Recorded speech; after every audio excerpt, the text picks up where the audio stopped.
원시 시대부터 문명을 만들어가는 시뮬레이션 게임이 있습니다. 이 게임에서 문명 발달의 초기에는 무수히 많은 전쟁이 벌어집니다. 하지만 어느 정도 문명이 진화되면 전쟁이 평화보다 이득이 없다는 것을 알게 되어 전쟁보다는 과학이나 문화 등 문명을 발전시켜 나가는데요.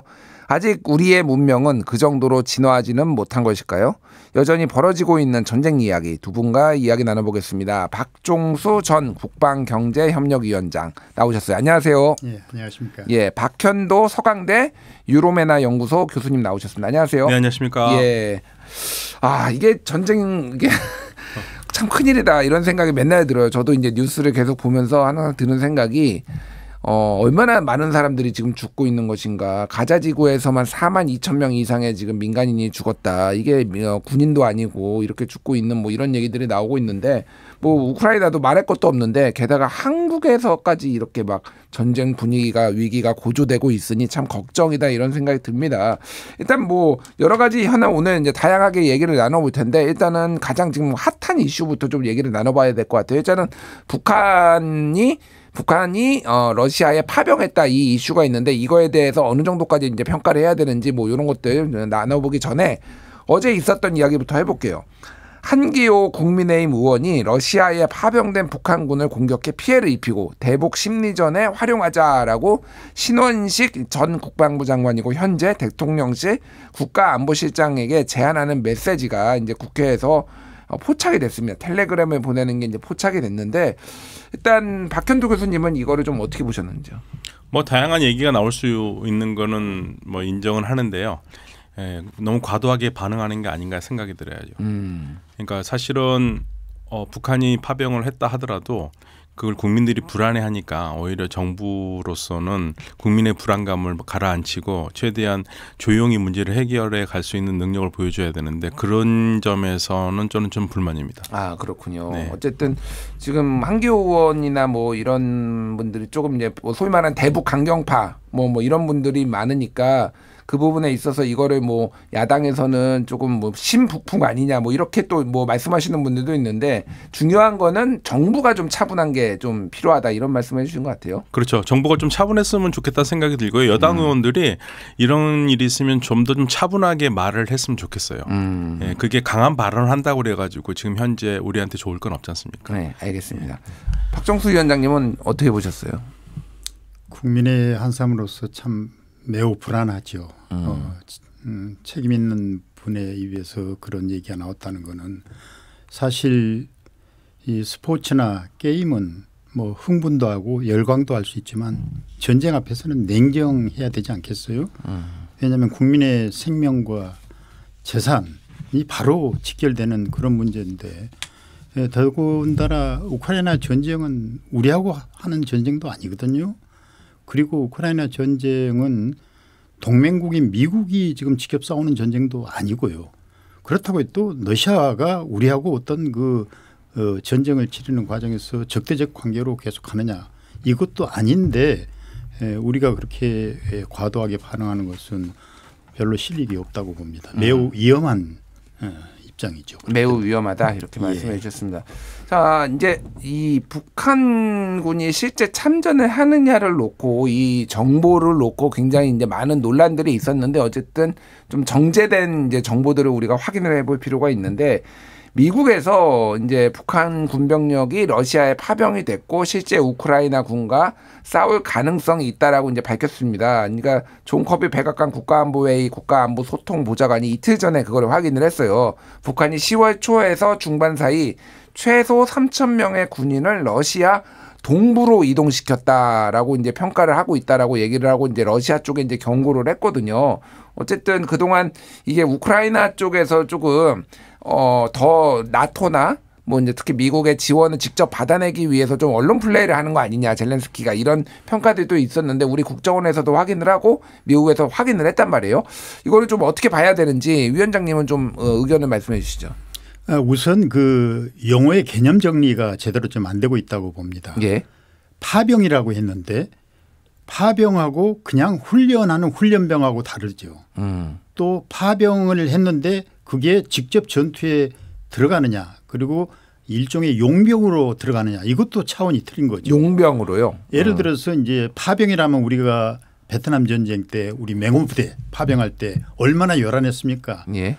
전 국민이 열광하면서 환송식도 하고 예. 이게 이제 파병이거든요. 예. 그리고 또 우리 군복을 입고 예. 당당하게 대한민국 군인으로서 가는 건데 이거는 전혀 그렇지가 않거든요. 러시아 군복으로 갈아입다. 이게 어떻게 북한의 파병이 될 수 있냐는 얘기죠. 그렇다면 저는 오히려 여기에 그 훈련병일 가능성. 왜냐하면 바로 그 직전에도 라오스 2024라고 라오스하고 러시아군이 합동 훈련을 바로 그 자리에서 했어요. 예. 그리고 또 몽골하고도 셀렌가 2024라고 이제 몽골하고는 이번에는 이 초이발산이라고 몽골 지역에서 했죠. 근데 네. 매년 돌아가면서 하거든요. 그리고 중국하고도 오션 2024라고 해서 바로 그 직전에 태평양 동해 극 지역에 이르기까지 대규모 훈련을 했거든요. 그리고 전 세계 발틱에 지중해 카스피에 이런 데서도 지금 러시아하고 여타 국가들이 합동 훈련을 하고 있거든요. 예. 거기에 9만 명이 다 동원이 됐어요. 이거가 이제 바로 훈련의 일환이거든요. 그러면 러시아에 북한군이 갔다. 이거를 바로 파병으로 본다. 이거는 너무 속단이 아닌가 생각됩니다. 그렇군요. 그러니까 그 말씀은 위원장님 말씀은 어쨌든 그러면은 우크라이나에서 직접 교전하는 게 우리가 눈으로 확인되지 않는 이상 아직은 파병이라고 부르는 건 좀 이르다 이렇게 보시는 거죠? 개념이 잘못됐죠. 개념이 잘못됐다. 그렇죠. 훈련병 그동안에 무수히 예를 들어서 2018년 바스토크 2018이라고 동방 2018인데 여기는 대규모 합동 군사훈련을 러시아가 주변 국가하고 했거든요. 예. 거기는 무려 30만 명이 동원이 됐어요. 이 러시아 극동 지역에서부터 태평양에 이르는 지역에 전 지역에 그리고 중국만 해도 3,500명이 파병이 되었고 예. 이런 거에 대해서는 전혀 파병이라고 안 하잖아요. 그냥 훈련을 했던 거고 심지어는 2023년 한참 우크라이나 전쟁이 진행되고 있는 그 상황에서도 또 똑같은 훈련을 했거든요. 예. 그때 14개 국가가 심지어는 인도까지도 거기에 참전을 했어요. 그런 합동훈련을 했거든요. 그거하고 저는 이 차이가 뭐가 있는지 다만 이제 북한하고 하기 때문에 북한은 지금 대북 제재에 있기 때문에 예.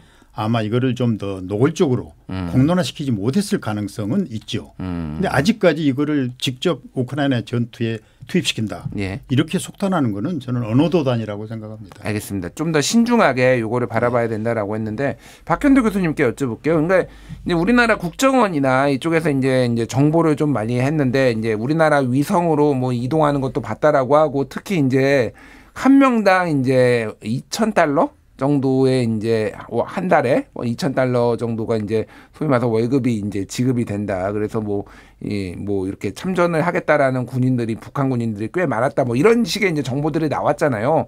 사실 그래서 위원장님은 이제 신중해야 된다라고 말씀을 이제 하시고 그것도 뭐 이제 일리가 있는데 많은 국민들이나 이쪽에서는 이제 사실상 파병 아니야 이렇게 좀 보시는 시각도 많더라고요. 어떻게 좀 이걸 평가해야 될까요? 뭐 저희가 뭐 전문가는 아니니까 그거 말씀드리긴 그러는데요. 그 돈을 준다는 거에 대해서 사실은 그 최근에 그 러시아 전투기 조종사들이 그 정부에다가 지금 항의를 하고 있어요. 아 그래요? 네, 보너스를 주기로 했는데 3년 동안 보너스가 지급된 적이 없다 이거죠. 그러니까 저는 그 돈이 제대로 지급될 수 있을지도 잘 모르겠고, 예. 그리고 우리는 월남전 파병했었을 때 우리 군인들한테 돈이 가고 그 돈이 다시 이제 국민들한테 왔잖아요. 가족들에게. 예. 근데 북한은 그러지 않지 않습니까? 저는 오히려 이게 만약에 러시아가 $2,000씩 한 사람당 주기로 했는데 그게 전부 다 김정은 주머니로 들어갈 거 아닙니까? 거의 국정원이 보기로는 일부는 뭐 이제 가고 그 적은 돈은 뭐 일부는 김정은. 근데 제 생각에는 가고, 그거는 그 가족들한테 갈 것 같지는 않아요. 아. 그러면 오히려 이게 북한 그 김정은이 실수를 했다고 저는 생각해요.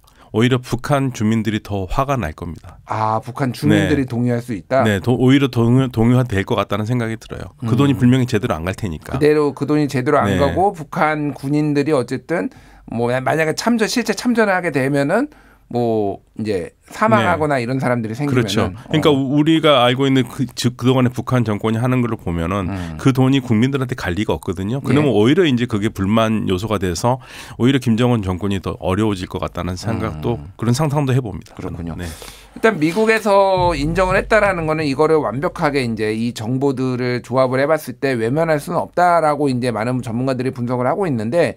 이거 미국의 지금 입장이 좀 궁금해요. 미국은 지금 어떤 생각을 하고 있는지. 왜냐하면 지금 여러 군데에서 동시다발적으로 전쟁이 일어나고 있잖아요. 우크라이나 전쟁도 있고 그리고 뭐 이게 이제 중동 전쟁도 있고 게다가 이제 전체적으로 인도 태평양 지역 안보, 뭐 극동, 이 동아시아 뭐 어떤 긴장 뭐 이런 것들까지 종합적으로 미국은 고려를 해야 될 텐데 어떤 거를 지금 미국은 생각하고 있을까요? 우선 그 용병의 개념을 우리가 다시 한번 정리를 할 필요가 있는데요. 예. 용병은 우크라이나도 전 세계의 용병을 무려 뭐 18,000명까지 이 징집을 해서 지금 활용을 하고 있거든요. 예. 러시아도 아예 공식적으로 전 세계의 군인을 대상으로 군인 내지 민간인을 대상으로 해서 용병 모집을 합니다. 그래서 또 용병으로는 많아요. 그렇지만 이제 북한군이 그런 식으로 징집해서 가느냐 아니면 북한군이 별도의 그런 부대를 그대로 전투에 투입시키냐 이거는 전혀 다르다는 얘기죠. 이 부분을 좀 더 지켜봐야 된다는 게 이제 제 생각이고요. 미국의 입장에서 보면 지금 미국은 뭐 우크라이나 전쟁뿐만 아니라 이스라엘 뭐 이란 전쟁까지 확산이 됐고 여기에서 예를 들어서 미국이 아태 지역까지 전쟁은 확산된다. 이거는 저는 원치를 않을 거라고 봐요. 더군다나 11월 5일이 지금 대선인데 대선 불과 일주일을 남겨놓고 이런 확전이 됐을 때 오는 그 현 집권 바이든 입장에서는 결국 정권을 놓칠 수도 있거든요. 해리스한테 도움이 안 된다. 뭐 도움이 이렇게 될 수가 없죠. 이게 정권 연장이 될 수가 없다고 봐야 되잖아요. 상당히 그 위험을 감수하고서 뭐 한다 모르겠지만 저는 그게 도움이 별로 되지 않을 걸로 봐요. 그런 상황에서 미국이 북한이 파병을 했다. 그러면 거기에 대한 대응을 해야 되는데 대응을 하기까지는 아직까지는 이르다. 그러니까 파병 가능성이 있다. 이거는 설이죠. 파병설. 아직까지는 설로 계속 지켜보지 않겠느냐. 적어도 대선이 끝날 때까지는. 그걸 넘어섰을 때는 미국도 가만히 있으면 안 되죠. 뭔가 액션을 취해야 될 거 아니에요. 알겠습니다. 그 커비조 장관은 동맹국과 함께 북한군 파병에 대해서 관련 대응 방안을 논의 중이라고 했는데 뭐 관련국이라고 하면 동맹국이라고 하면 이제 한국이겠죠 당연히. 그러니까 이걸 어떻게 할지 미국도 지금 논의를 한다라고 하는 건데 지금 위원장님 말씀을 들어보면은 조금 신중할 수밖에 없다. 지금 대선도 있고 뭐 그런 것 같아요. 교수님은 좀 어떻게 보십니까? 미국이 지금 할 수 있는 조치들 이게 아까 전에도 우리가 얘기를 했지만은 중동이라든지 이게 동시다발적으로 큰 판 자체를 봐야 되는 거잖아요. 저는 걱정스러운 게 미국이 지금 우리가 어렸을 때부터 알고 왔던 그런 미국이 아니거든요. 그 미국 아닌가요? 네, 그 미국 아닙니다. 제가 어렸을 때 봤던 미국하고 뭐가 달라진 건가요? 1990년대에 그 냉전이 끝난 다음에 미국은 동시에 전쟁이 두 곳에 있어도 다 이길 수 있다고 큰 소리 쳤던 나라고 그 말을 들었을 때 모든 나라가 미국은 두 개가 아니라 세 개도 이길 수 있을 거라고 했던 그런 나라였는데 지금은 뭐 2년 전부터 그리고 작년 올 초에 나오는 해군 보고서에도 보면은 미국은 두 개의 전쟁에서 동시에 이길 수 없다고 얘기를 하고 있거든요. 그러다 보니까 미국이 자꾸만 여러 가지 전선에서 동맹국의 힘을 빌리려고 하고 있고요. 걱정스러운 거는 지금 중동에서도 지금 미국이 전쟁을 막지 못하고 있고 우크라이나에서도 안 해도 될 전쟁을 하고 있고 이게 우리한테 불똥이 뛸까 봐 저는 그게 걱정이 되는 겁니다. 그렇군요. 여기서 우리가 괜히 우리까지 또 끌고 들어가 가지고 동아시아에서 또 문제가 생기면 사실은 전쟁은 시작할 때 말씀하셨지만 전쟁은 해서 이기는 게 중요한 게 아니고 아예 전쟁을 안 나게 하는 게 중요하다고 저는 생각을 하는데 그런 의미에서 저는 젤렌스키 대통령 같은 경우에는 패배자라고 생각을 하는 겁니다. 이건 이겨도 이긴 게 아니거든요. 얼마나 많은 사람이 죽었습니까? 우크라이나에. 젊은이들 거의 다 죽었는데요. 군인들. 그래서 이런 불똥이 우리한테 안 튀었으면 좋겠는데 좀 신중했으면 좋겠어요. 알겠습니다. 자, 이게 그러니까 신중해야 된다라는 말씀을 해주셨는데 지금 어쨌든 조금 긴장이 고조되는 건 맞는 것 같아요. 러시아 반응을 좀 봐야 될 것 같은데 마리아 자하로브 러시아 외무부 대변인이 이제 성명을 냈는데 한국이 우크라이나 분쟁에 참여했을 때는 한국 안보에 발생할 수 있는 결과를 생각해야 된다라고 경고의 메시지를 남겼습니다. 그리고 윤석열 대통령이 어저께 이제 얘기를 한 거는 북한군의 활동에 따라 우크라이나에 살상 무기를 공급하는 것을 검토하겠다. 이제 이런 얘기까지 나왔거든요.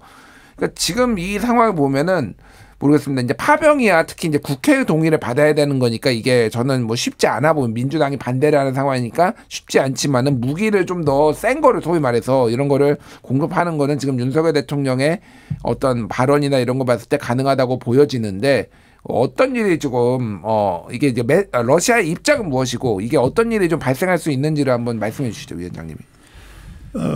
아직까지는 이제 러시아에서는 유보적인 입장을 보이고 또 이번에 그 브릭스 폐막 연설에서도 푸틴 대통령이 이 북한의 파병 문제라고는 얘기 안 했지만 북한의 문제는 우리 양자 간의 문제다. 예. 우리가 알아서 할 거다. 이런 식으로 해서 선을 그은 거죠. 그러니까 그게 파병이라는 얘기도 없고 훈련병이라든 얘기도 없고 용병이라든 얘기도 없고 일단은 그런 정도의 입장을 보였는데 만약 우리가 이거를 파병이라고 기정사실화했다. 그리고 확실한 어떤 증거를 확보를 해서 거기에 대응한 어떤 공격 무기를 지원을 한다. 그래도 저는 러시아 입장에서는 자시를 안 할 걸로 봅니다. 하물며 이게 파병도 아닌데 예. 그냥 그걸 기정사실화해서 마치 북한군이 우크라이나 전선에 투입이 되는 걸로 전제를 하고 했다면 그 효과는 훨씬 더 우리가 크게 받을 수밖에 없는 상황이라고 봅니다. 그렇군요. 그러니까 어쨌든 위원장님이 계속 말씀하시는 거는 이거를 좀 차분하게 선제적으로 우리가 막 먼저 움직이거나 그러기보다는 정확하게 정보에 따라서 좀 판단을 하고 차분하게 대응을 하는 거를 좀 계속 말씀하시는 것 같아요. 아니 그러니까 지금 이번에 지금 이 파병설이 나온 게 맨 처음 시작된 게 우크라이나거든요. 젤렌스키 대통령이죠. 예. 젤렌스키 대통령의 입장을 우리가 보면 답이 나옵니다. 전번에 쿠르스크 점령을 했는데 그 결과로 지금 효과가 좀 크지 않아요. 지금 반은 다시 또 뺏겼잖아요. 예. 계속 뺏기고 있고. 그리고 유엔 총회 때 가서 소위 말한 승리 플랜을 얘기했지만 누구도 거기에 반응을 안 보이고 미국도 그렇고 심지어는 트럼프한테는 조롱 섞인 그런 반응을 받았고 나토 정상회의에서도 전혀 그런 소기의 목적을 달성하지 못했고 지금 젤렌스키 입장에서는 만약 11월 5일 미국 대선에 예. 트럼프라도 된다. 그러면 정치 운명이 어떻게 될지 그건 장담할 수가 없는 거죠. 그래서 지금은 지푸라기라도 잡은 그런 심정인데 네. 어떻게 생각하면 이제 북한 문제하고 한국 남한의 이 문제를 잘 엮으면 뭔가 돌파구를 마련할 수 있다는 이런 생각을 할 수도 있다는 거죠. 그걸 던졌는데 우리가 그걸 덥석 검증도 없이 계속 같이 연대를 한다. 이거는 매우 경솔한 반응을 보인 거라고 생각합니다. 알겠습니다. 그러니까 젤렌스키 대통령이 특히 이제 러시아 본토로 이제 진격을 하고 공격을 하면서 뭐 러시아에서는 지금 뭐 세계대전 얘기도 나오고 뭐 핵무기 버튼 얘기까지 나오는 이런 상황에서 좀 나토나 이쪽에서는 오히려 조금 자제를 시키고 있고 그러니까 좀 젤렌스키가 공경에 빠진 상황인데 이거를 북한군 참전 소식을 지렛대로 좀 더 이렇게 지원을 끌어내려는 이런 걸로 좀 보시는 거군요. 그러니까. 그렇죠. 예, 알겠습니다. 이게 좀 핵심인 것 같아요. 특히 이제 우리나라 입장에서 가장 고민되는 건 뭐냐면은 이제 한국과 아니 북러가 이제 가까워졌고 상호 이제 조약을 맺은 상황에서 특히 돈 대신 그러니까 이게 참전용 군인들이 만약에 참전을 한다라고 하는 북한군이 파병이 된다라고 하면은 돈 대신 기술 이전 무기 기술 이전 뭐 이런 것들이 되지 않을까. 예를 들면 ICBM이라든지 아니면은 뭐 위성이라든지 이런 것들이 러시아가 아무래도 그런 것들이 강점이 있으니까 그 기술이 북한으로 가는 것에 대해서 우려하시는 분들이 굉장히 많거든요. 이건 좀 어떻게 봐야 됩니까, 위원장님? 저는 전적으로 그거는 이제 러시아가 우크라이나 전쟁에 어떤 입장에 처하느냐. 예를 들어서 이제 한국이 공격용 무기를 지원해서 러시아에 심대한 피해를 줬다. 그리고 한국이 공격 무기를 제공했다는 것은 미국이 뒤에서 사실은 승인을 했다고 볼 수밖에 없는 거죠. 예. 사실 우크라이나 전쟁이 노골적으로 얘기하면 미일 간의 대리전이나 다름없거든요. 더 나가서 해양 세력과 대륙 세력 간의 또 충돌일 수도 있고 이런 상황에서 그러면 러시아가 택할 수 있는 거는 뭐겠는가. 물론 기술 이전 같은 거는 매우 신중합니다. 우리 한국의 기술 이전할 때도 그렇게 직접적으로 준 게 없거든요. 예를 들어서 나라오 우리 개발할 때 맞아요. 일단 네. 개발할 때 바로 준 게 없어요. 다만 러시아 기술자가 와가지고 같이 협력하는 과정에서 하나씩 둘씩 기술을 습득해서 결국 우리도 성공했거든요. 예. 정상적인 방법이라면 북한한테 그런 식으로 줄 수는 있죠. 노골적으로 주지는 않을 거예요. 그렇지만 만약 한국이 공격용 무기를 우크라이나에 지원해서 러시아한테 심대한 피해를 주고 더 이상 이 상태는 안 되겠다 하면 아마 직접적으로 북한한테 기술 지원을 해서 러시아가 대신 북한으로 하여금 미국의 본토에 ICBM을 날린다든가 뭐 이런 그 가능성은 열려 있는 거죠. 그러니까 오히려 그러니까 이걸로 인해서 대가로 뭐 파병의 북한군의 파병의 대가로 이게 주어지는 게 아니라 우리나라가 어떻게 대응하느냐에 따라서 이게 기술 이전이 달라질 수 있다. 오히려 그렇죠. 선후 관계가 바뀔 수 있다. 이렇게 좀 보시는 거네요. 예. 그렇군요. 알겠습니다. 자, 북한 뭐 아직 이제 계속 얘기가 나오지만은 기정사실화된 건 아니라고 하더라도 어쨌든 북한 군인들이 상당히 러시아 동부에 가 있는 것도 사실이고 그리고 뭐 이제 이게 용병인지 파병인지 모르겠어요. 어쨌든 우리나라는 그때 월남전에는 우리 군복을 입고 갔는데 지금 러시아 군복을 북한 군인이 입고 있다라는 것도 어느 정도는 이제 확인이 되는 것 같은데 김정은 입장에서는 이거를 어떤 이득을 얻을 수 있는 건지 좀 궁금해요. 교수님은 좀 어떻게 보십니까? 뭐 본인으로서는 러시아하고 하나가 되면서 뭔가를 많이 얻어낼 수 있을 거라고 생각을 하겠죠. 일단 뭐 또 돈을 준다고 그랬으니까요. 그러니까 뭐 그거는 김정은이 어떻게 하든 간에 그거 지금 우리가 신경 쓸 바는 아니고요. 예. 제가 봤을 때는 이 상황들이 굉장히 엄중하니까 정부가 생각하는 것처럼 뭐 살상 무기를 줘야 되느냐 말아야 되느냐 그런 생각할 정도로 엄중하다면 좀 말을 아꼈으면 좋겠어요. 말을 아꼈으면 좋겠어요. 네. 그러니까 자꾸만 뭐 설상 무기를 줘야 된다 말아야 된다 그런 얘기 나오는 것 자체가 좋지 않습니다. 특히 뭐 일반인들이 얘기하는 거야 그렇지만 정부에 책임 있는 사람들이 이런 말을 한다라는 얘기는요.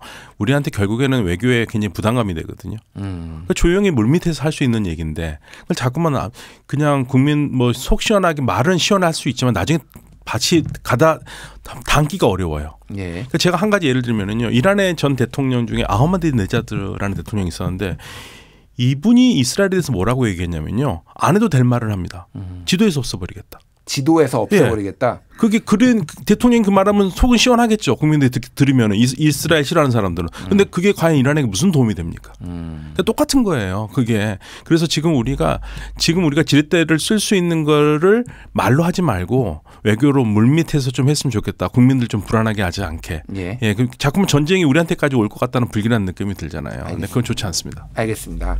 어쨌든 두 분의 공통된 의견은 우리가 좀 신중하게 대응을 해야 된다. 그리고 특히 이제 당국자들 뭐 아니면 윤석열 대통령 같은 최고 이제 지도자는 이거에 대해서 더 발언을 좀 신중해야 된다. 이렇게 좀 의견의 일치를 본 것 같습니다. 자, 중동 얘기를 조금 해볼게요. 지금 이스라엘은 지금 한 두 가지 전쟁, 잘못하면 세 가지 전쟁을 지금 동시에 수행할 것 같은 그런 상황입니다. 이제 가자 지구에 하마스하고 이제 1년이 넘었고, 그리고 헤즈볼라하고도 지금 지상군이 투입이 된 상황에서 지금 이란하고도 지금 일촉즉발의 상황이란 말이에요. 이건 이제 특히 이제 중동 전문가시니까 박현도 교수님께 여쭤볼게요. 제가 제일 궁금한 거는 이스라엘과 이란이 정말로 전쟁을 할 것이냐, 이거에 대해서 사람들이 가장 이제 불안해하는 것 같아요. 거기 그러니까 다른 헤즈볼라나 뭐 이제 이 하마스하고는 완전 규모가 다른 거잖아요. 이거는 뭐 어떻게 보십니까? 전쟁 초기부터요. 이스라엘은 이 전쟁이 이스라엘과 하마스의 전쟁이 아니라 하마스를 뒤에서 돈을 대주고 있는 이란과의 전쟁으로 생각을 했어요. 저항의 축. 네, 저항의 축의 핵심이 되는 이란, 그 예. 돈을 대는 이란이라고 생각했기 때문에 이란을 타겟으로 삼아야 된다는 생각을 했는데 그러려면은 이 전쟁이 커져야 돼요. 커져서 이스라엘 혼자 때릴 수가 없기 때문에 미국을 끌고 들어가야 돼요. 미국을 끌고 들어가서 궁극적으로 미국과 이란의 전쟁을 만들면서 이스라엘은 이란의 핵시설을 파괴하고 싶은 겁니다. 예. 이걸 이란은 알았어요. 그렇기 때문에 어떻게 해서든지 전쟁에 끌려 들어가지 않으려고 노력을 한 거고, 왜냐하면 이란은 이스라엘과의 전쟁이 아니라 이게 미국과의 전쟁이라고 할 수밖에 없으니까. 그런데 예. 다행히도 미국과 이란은 둘 다 이 확전을 원하지 않았기 때문에 이 확전이 되지 않은 상태였거든요. 그러니까 예. 그림이 그런 겁니다. 그런데 이제 이란이 맞으니까 좀 참아야 되는 부분에서 못 참은 게 2번이나 있었죠. 그래서 지금 이제 이 상황에서는 이스라엘이 기회를 잡은 거죠. 이스라엘은 이제 공격을 하겠다고 그러는 거고 이란은 지금 막는 상태가 있는데 지금 초긴장 상태인데요. 지금 여기서도 우리가 눈여겨봐야 될 게 뭐냐면 이란이 지금 원래 제공력이 약하고요. 이스라엘이 때리면은 막을 수 있는 방어망이 없었어요. 예. 그래서 그걸 항상 러시아에 요구를 했었었냐. 러시아예요. 러시아예요. 예. 그러니까 러시아의 그 4.5세대 뭐 MD 같은 거 그렇죠. 말씀하시는 거죠? 그러니까 러시아의 그 사드가 러시아판 사드가요. S400이고요. 예. 그다음에 러시아의 최신식 전투기가 4.5세대의 Su-35, 30이 있습니다. 그걸 달라고 그랬는데 러시아가 줄 듯 말 듯 하면서 안 줬다가 이번에 들어온 것 같아요. 그러니까 러시아 무기가 들어왔고요. 예. 그다음에 중국의 무기가 들어왔습니다. 중국의 무기. 중국의 그 사일런트 이게 사일런트 헌터라고요. 그 드론을 잡는 레이저기가 들어왔어요. 예. 그러니까 이제 이란도 준비가 된 거죠. 그래서 지금 이란이 이스라엘에 대해서 지금 얘기하고 있는 게 만약에 이번에 우리를 공격할 때 민감한 곳을 공격하거나 뭐 암살을 하거나 예. 뭐 그럴 경우에는 우리 미사일 1000개 준비돼 있다. 그러니까 이스라엘을 향해서 1000개를 동시에 쏘겠다. 네. 예. 그러니까 지금 일촉즉발이죠. 와, 그렇군요. 그러니까 그 말은 무슨 말이냐면 하지 말아라 이겁니다.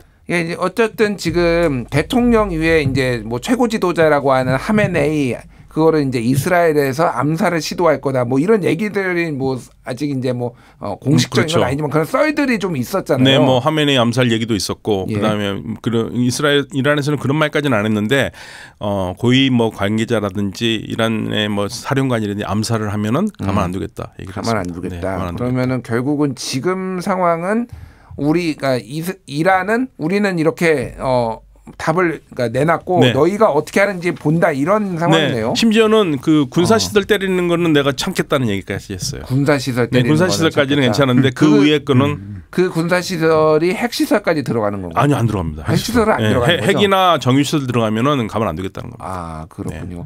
근데 이게 좀 의미 깊어 보이는 게 러시아 무기가 지금 이란에 들어왔다라고 말씀하셨는데 러시아 또 전문가시잖아요. 러시아는 지금 어떤 세계 지금 사실 우크라이나하고 전쟁하기도 바쁜데 이란에게까지 지금 무기를 줄 만한 여유가 있는 건가요? 여유가 있죠. 아, 여유가 있나요? 네, 우선 이제 그 이란하고 러시아는 사실은 동맹이나 다름없어요. 우선 그 두 나라가 견고한 관계를 유지를 하는 거는 저는 미국이 그렇게 만들어 줬다고 봐요. 트럼프 때 2018년 때부터 이미 미국은 중국, 러시아, 북한, 이란을 소위 악의 축으로 설정을 했거든요. 예. 그걸 우리도 아는데 당사국인 그 두 나라들은 모르겠어요. 당연히 알죠.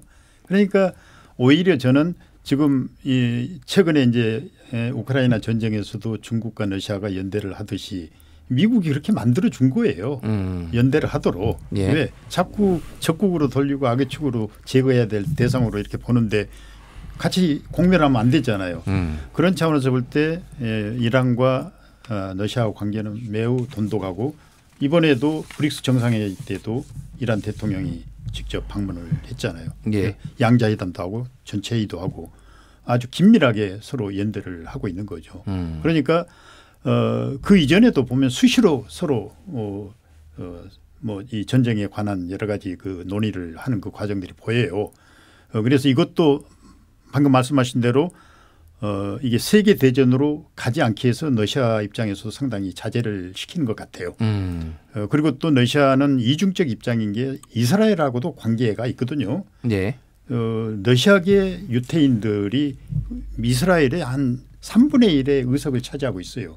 그러니까 이스라엘하고 관계도 완전히 이렇게 적으로 돌릴 수는 없는 관계거든요. 그렇게 많아요? 러시아계 유태인이 거의 3분의 1을 장악을 해서. 그래요. 어느 정도냐면요. 예. 러시아하고 이스라엘하고 대화할 때 러시아어로 합니다. 아, 러시아를 잘하는 유태인들이 많아요. 그렇게 많아요. 네. 3분의 1이에요 의석이. 그 정도로 그러니까 많군요. 이게 예. 이스라엘하고 관계도 함부로 예. 어떻게 그냥 뭐 냉정하게 할 수 없는 입장이고 그래서 이제 중재 역할을 지금 많이 하고 있는 것이 보여요. 이스라엘도 그렇고 이란도 그렇고 그래서 가능하면 이 확전을 안 시키려고 예. 노력하는 그게 보여요. 아, 그렇군요.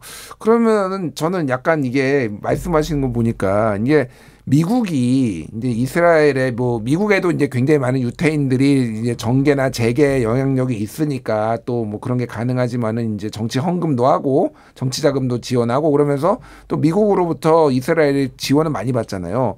근데 이스라엘은 이렇게 러시아랑 또 가까우면은 미국이 뭐 속된 말로 좀 호구 아닌가? 뭐 이런 생각이 사실 좀 그래서 들어요. 예. 네타냐후 총리가요. 예. 우크라이나를 지원을 할 때 공격용 무기는 안 했습니다.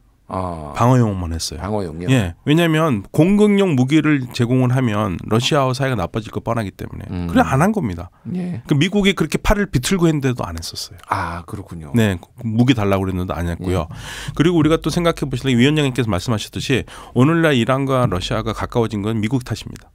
미국이 트럼프 때 계속 압박을 하니까 사실 이란 사람들은요 모든 기술 정유 시설이라든지 이런 기술이 러시아가 뛰어나겠습니까? 서방이 뛰어나겠습니까? 서방하고 하고 싶어요. 예. 그런데 그걸 모든 걸 막아버리니까 올라갈 수밖에 없었던 거고 올라가니까 러시아하고 중국이 이란을 받아들이면서 뭐라 그러냐면 얘네들 제재 끝나면 다시 서방으로 갈 거지만 그래도 올라오니까 그래도 한번 해보자 하고 한 거예요. 근데 그게 계속적으로 막혔으니까 다른 건 못하는 거죠.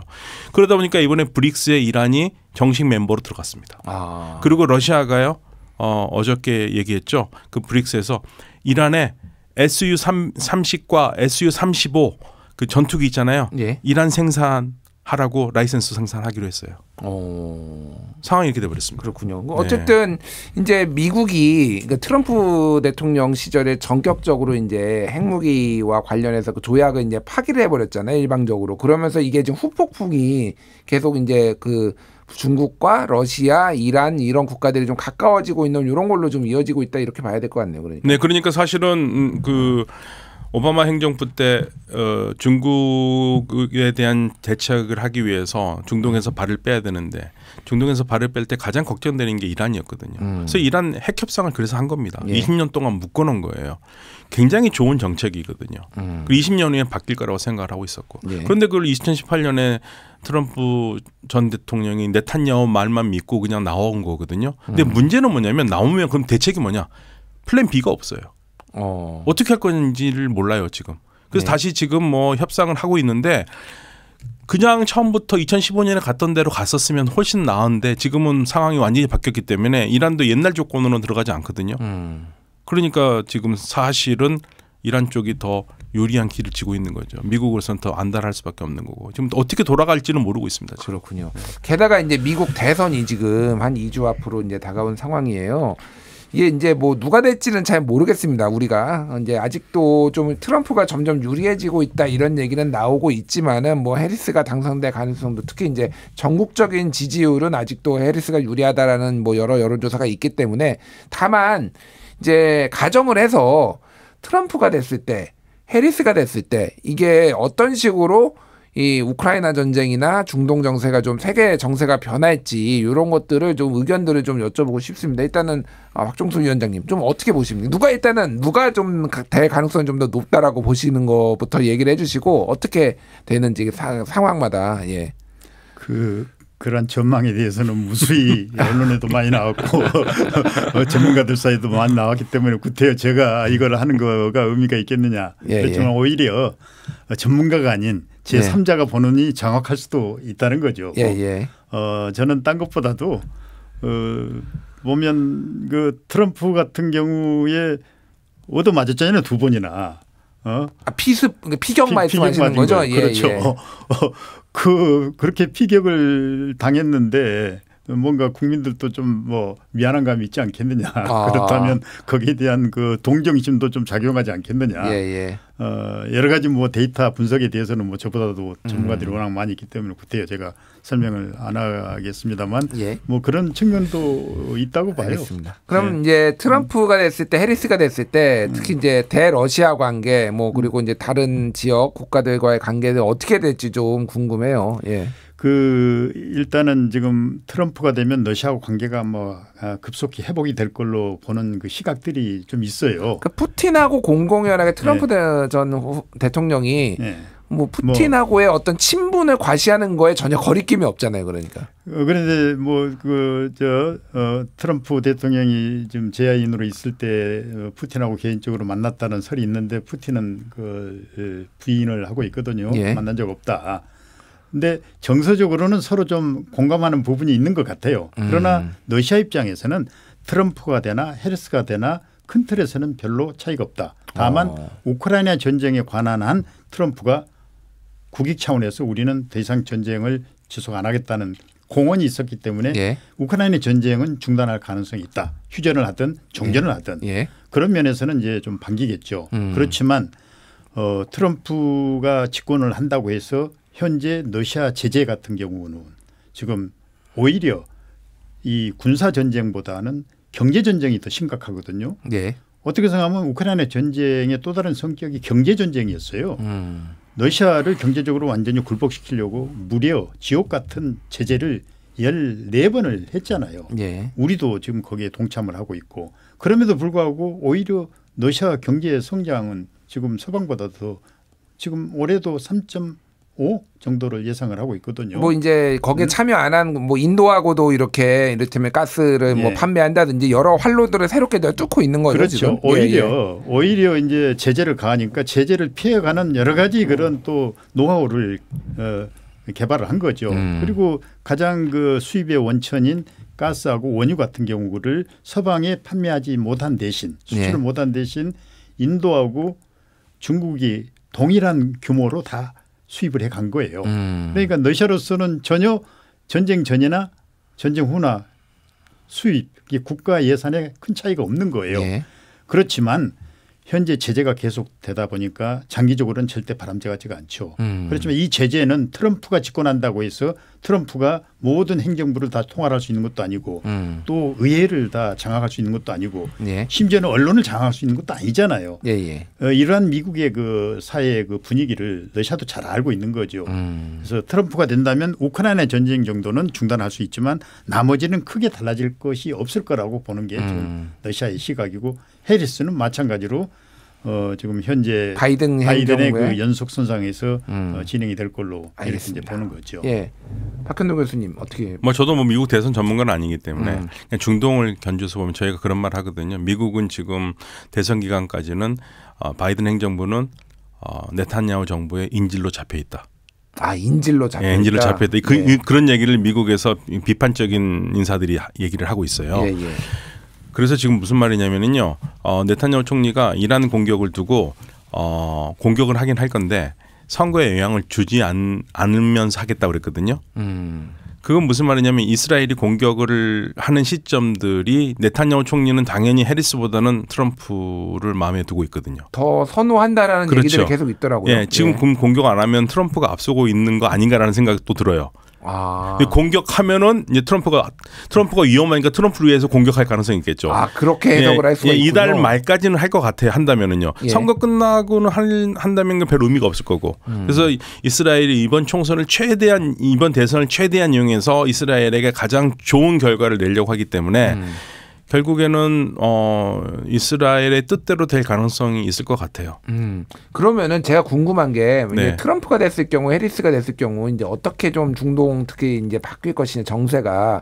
그럼 트럼프가 만약에 되면은 지금 진행되고 있는 뭐 헤즈볼라나 아니면 하마스와의 전쟁 이런 게 빠르게 종식이 되나요? 아니면 더 수렁으로 빠지게 되나요? 사실 그 둘이 다 되더라도 누가 되더라도 자신은 없습니다. 얼마나 지금 미국의 역량이 떨어졌냐면요.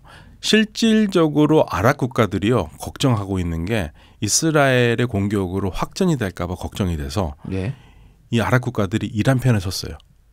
아, 이란 편에 섰다. 네, 이란하고 어떤 의미인가요? 그게 이란 편에 그러니까 섰다는 게. 이스라엘과 이란이 싸우잖아요. 예. 그러면 불필요하게 아랍 지역에 끌려 들어갈 수밖에 없거든요. 예. 끌려 들어가면 이들 국가들은 지금 석유 이후의 세상을 얘기하면서 계속적으로 지금 여러 경제를 발전시키려고 지금 난리를 치고 있는데 두바이라든지 그렇죠. 다 끝나는 거지 않습니까? 여기 포탄 한 방만 떨어지면 끝나잖아요. 예. 그 전쟁은 안 나게 해야겠다라는 그 절박함에 이란과 같이 훈련도 하겠다. 사우디아라비아가 해상 훈련하겠다.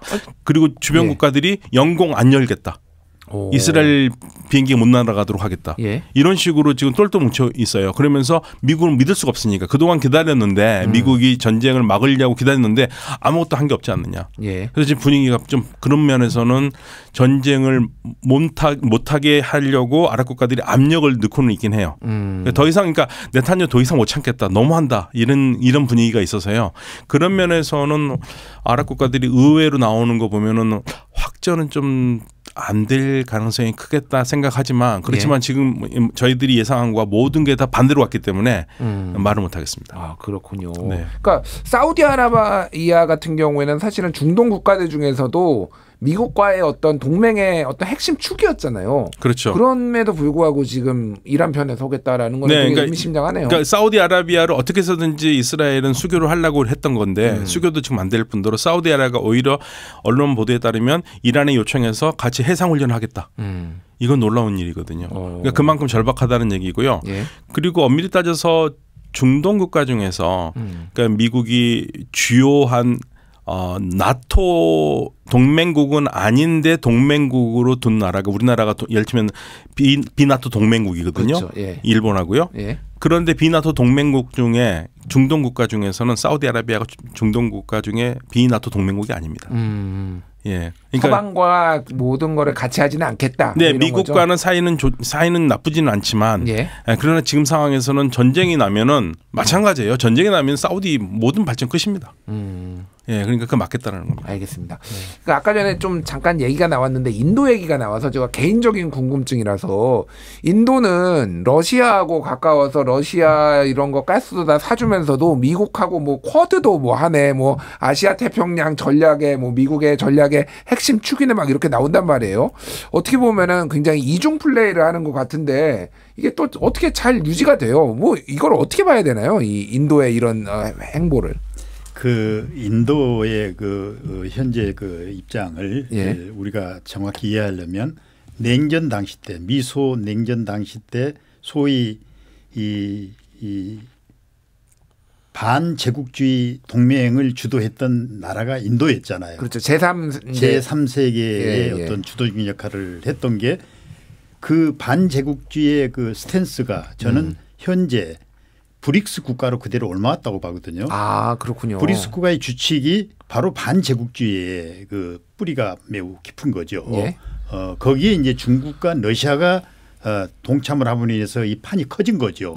그런데 지금 브릭스 보세요. 브릭스는 지금 중동의 주요 국가들이 다 들어왔거든요. 예. 그리고 이번에도 보세요. 거의 지금 9개국. 원래 사우디도 작년에 가입을 했다가 미국의 압력에 의해서 일단은 보류를 하고 있지만 이미 러시아하고는 밀접한 관계를 가지고 있어요. 심지어는 러시아 원유를 도입을 해요. 예. 왜? 러시아에 싼 원유를 도입해서 자기들이 쓰고 자기들의 원유는 비싸게 파는 거죠. 예. 이런 정도로 지금 관계가 돈독하거든요. 그러니까 인도하고 관계도 보면 마찬가지예요. 예. 인도가 그런 그 반제국주의의 어떤 전선에 서 있고 그 외교를 할 때도 실리 외교를 하는 거죠. 쿼드에 들어가 있지만 여전히 경제적으로는 러시아하고 더 의존 관계로 가고 투르키예하고도 같은 그런 스탠스라고 보면 돼요. 아, 그렇군요. 투르키에도 그런 그 외교 형태를 보이고 예. 있잖아요. 나토의 회원국이면서도 러시아하고는 아주 긴밀한 협력 관계를 유지하고 있고 소위 이제 국익을 제우선적으로 한 거죠. 그래서 이번에 모디 총리가 당선되자마자 가장 먼저 갔던 데가 모스크바 아니에요. 아, 그런 그렇구나. 정도로 지금 또 인도 같은 경우는 지금 인구 면에서도 세계 1위가 됐죠. 1위가 이제. 됐잖아요. 예, 중국 제치고. 그리고 예. 경제 발전을 지금 아주 말 그대로 가열차게 하고 있는데 그 원동력이 러시아의 원자재를 가져와야 되거든요. 예. 알겠습니다. 그래서 더 적극적으로 러시아와 관계를 맺어갈 수밖에 없는 거죠. 알겠습니다. 이제 시간이 많지 않아서 마지막으로 좀 정리를 해야 될 것 같아요. 결국 이제 마지막 질문은 한국은 어떻게 해야 되는 것인가? 이 지금 급변하고 있고 지금 뭐 긴장감들이 올라가고 있는 이 상황에서 한국의 외교는 어떻게 해야 될 것인가? 한 1분 30초 정도씩 말씀해 주셨으면 좋겠습니다. 박현도 교수님. 저는 무엇보다도 신중하다는 게 가장 중요합니다. 그러니까 지도자들의 말 한마디 그리고 그 고위 관리들의 말 한마디 한마디가 엄청난 파장을 일으켜서 우리 외교의 공간을 좁히거든요. 예. 그러니까 외교 공간을 충분히 늘리면서 남북 분단이라는 이 독특한 상황 속에서 우리가 잘 살아남으려면은 외교가 중요해요. 예. 외교가 중요하니까 우리가 친미 국가라는 건 세상에 다 아니까 다 알고 있지만 그걸 굳이 내세우면서 그거 가지고 미국에만 의존해서 우리가 의존을 해서 외교를 할 수 있는 건 아니지 않습니까? 그러니까 최근에 우리가 외교부가 잘한 게 뭐가 있냐면 친미 국가임에도 팔레스타인 문제에 대해서 우리가 외교의 공간을 넓혔어요. 그래서 우리가 하고 싶은 말을 했습니다. 마찬가지로 러시아에 대해서도 우리가 미국과는 상관없이 우리가 그동안 해온 러시아와의 관계가 있지 않습니까? 예. 그 관계를 잘 이용하면서 조용히 신중하게 물밑에서 국민에게 불안 주지 않으면서 얘기를 했으면 좋겠어요. 알겠습니다. 윤석열 대통령이 살상무기 검토하겠다 이런 것 좀 하지 마시라. 저는 그런 말 굳이 할 필요 없습니다. 예, 그렇게 저는 이해를 했습니다. 자, 박종수 위원장님. 그 우크라이나 전쟁이 발발하고 바로 한 며칠 안에 끝날 줄 알았잖아요. 예. 근데 이게 장기화됐던 이유가 있습니다. 이스탄불 평화협상에서 거의 가결이 됐거든요.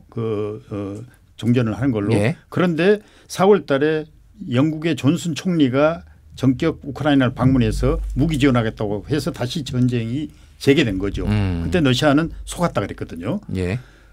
그거는 뭐냐. 저는 좀 해양 세력과 대륙 세력 간의 그 충돌이 우크라이나에서 이미 시작이 됐고 그게 지금 한반도로까지 지금 확전이 될 가능성이 있다는 거죠. 그게 바로 저는 구한말 1800년대 1900년 초에 그런 양상하고 매우 비슷하다는 이런 생각을 합니다. 예. 그 당시 때도 영국 그 해양 세력과 대륙 세력인 러시아가 간에 계속 충돌을 했거든요. 아프간에서도 하고 그게 이제 한반도로 넘어와서 거문도 점령을 하고 그리고 제1차, 2차 영일 동맹을 거쳐서 결국 우리가 을사늑약까지 갖고 한일 합병을 하게 되는 이런 역사의 그 교훈이 있잖아요. 그런데 예. 지금도 저는 그런 그 가능성.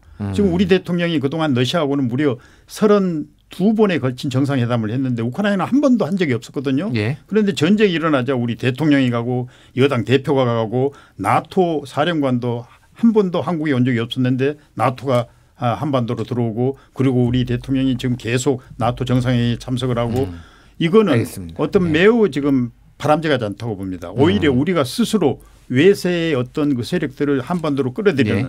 이거는 절대 바람직하지 않다고 봅니다. 알겠습니다. 어쨌든 두 분이 말씀하신 거는 우리나라의 국익에 도움이 되는 신중한 외교 이거를 좀 말씀해 주신 것 같습니다. 한마디만 더 할게 클럽. 오늘은 박종수 전 북방경제협력위원장, 박현도 서강대 유로메나 연구소 교수 두 분과 러시아와 중동 정세 이야기했습니다. 두 분 감사합니다. 네, 감사합니다. 네, 감사합니다.